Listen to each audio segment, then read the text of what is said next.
We've seen this guy before.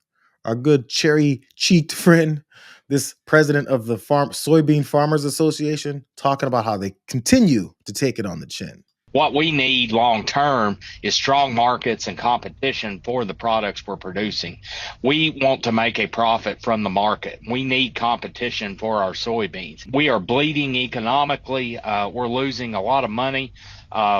Our economist at the American Soybean Association says that we're going to lose $109 per acre on every acre that's produced in soybeans in this country this year. On 83.4 million acres, that is a lot of money being lost. And what we need is competition. We need a level playing field, and we get that by not having tariffs that are in place and the retaliatory tariffs that result. And we need to be able to compete fairly with the competitors from around the world. Right. Brazil is our largest competitor.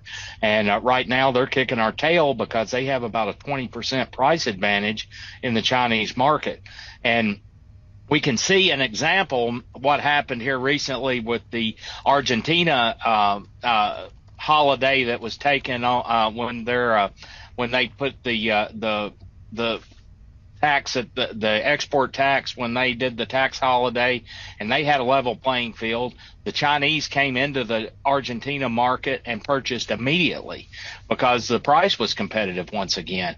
We would see the same thing happen with our soybeans if we had a level playing field and didn't have a 20% retaliatory tariff in place that the Chinese have levied. So that guy who keeps showing up on interviews and keeps telling us the next step of the devastation that's happened, end up talking about Brazil and Argentina anymore. You know, that Argentina being the country that we bailed out for $20 billion to save Scott Besson and his best friends and their investments in the radical, stupid things that they forced that new president to then do. He keeps talking about how devastating this is for them. And also there, if you heard, China's circumventing our dumb asses to then go find other sources of trade. While Donald Trump keeps talking about how he's got a great relationship with him. Man, this guy's so stupid. But let me show you one other thing really fast on the farmer stuff. Since there's bailout talk for farmers, there's another aspect that this administration is proposing and promoting outside of that bailout that's very temporary, and it takes more of our money to do nothing except continue to have us fail behind it. What is they're doing as far as their deportation policies, and many of the folks who worked in on these farms, many of which undocumented workers and folks. I do think that we take advantage of these undocumented folks. I do think that we treat them and pay them way less than what these folks are worth. Look at what the Trump administration is talking about. They've created. So the Trump administration said that its immigration crackdown is hurting farmers and risking higher food prices for Americans by cutting off agriculture's labor supply, that being those undocumented workers that they said they hate but also love. The Labor Department warned in an obscure document filed with the Federal Register last week that the near total cessation of the inflow of illegal aliens, they say, is threatening the stability of domestic food production and prices for U.S. consumers. Now, in a roundabout weird way where they're not on Air Force One and they're not standing in front of a podium, they're talking about how their policies are destroying things even further. It's not just of these tariff things. It's also, of course, about this mass deportation policy. Here's more.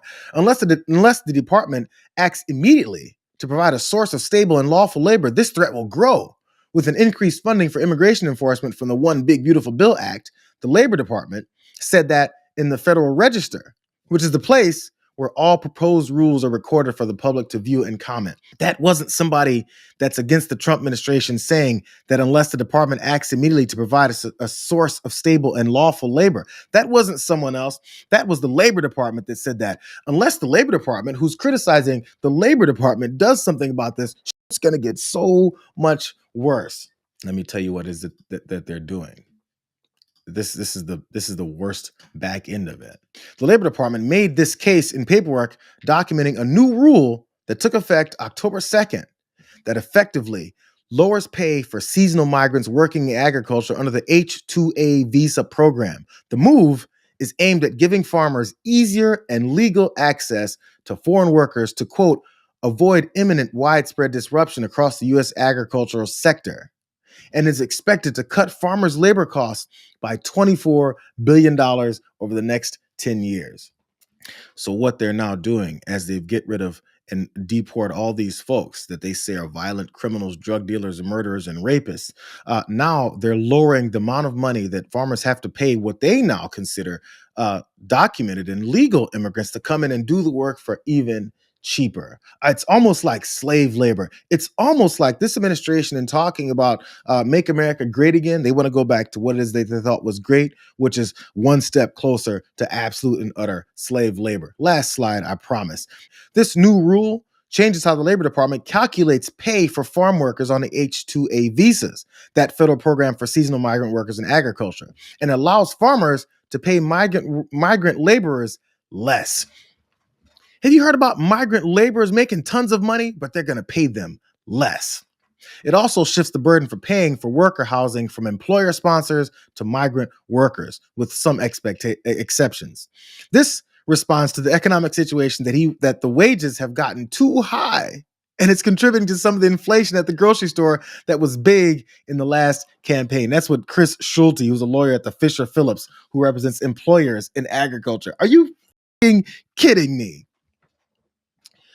You know how all these undocumented immigrants, they're making way too much money, man. They're really hurting these American farmers by making too much money. So let's first take away all these farmers' ways of trade and making money. Then let's give them a bailout. On top of that bailout, then we'll say, well, you guys can have these specific farm workers, but you can pay them much less and save yourself some money. Look at this roundabout way to bring in money to all the rich oligarchs and the fascists in the White House, while also acting like they give a damn about the destruction of the farm industry, the trade policies in this country, and the economy overall. This is supposed to be the Band-Aid. So, like I said before, and like many other people who know what they're talking about that I listened to before I said this have said before, things are bad. And just because they keep saying golden era and we're coming to this point, and in 6 months, and in 8 months, and in 12 months, it'll get better. I guess, according to the Labor Department, things need to change in order for things to get better. Except those changes make things worse for the most vulnerable people. That's how fascism and rich elitists that run this fascist government work. That's how it works.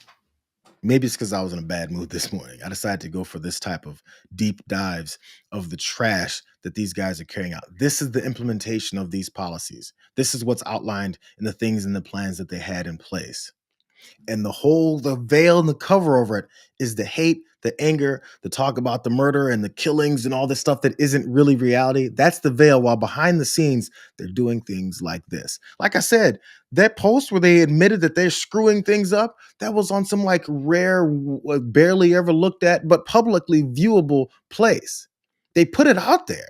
So they can't, they can easily come forward and say, we told you guys that we're screwing you over. You accepted it while you were afraid of that trans athlete, the two of them that are in the country.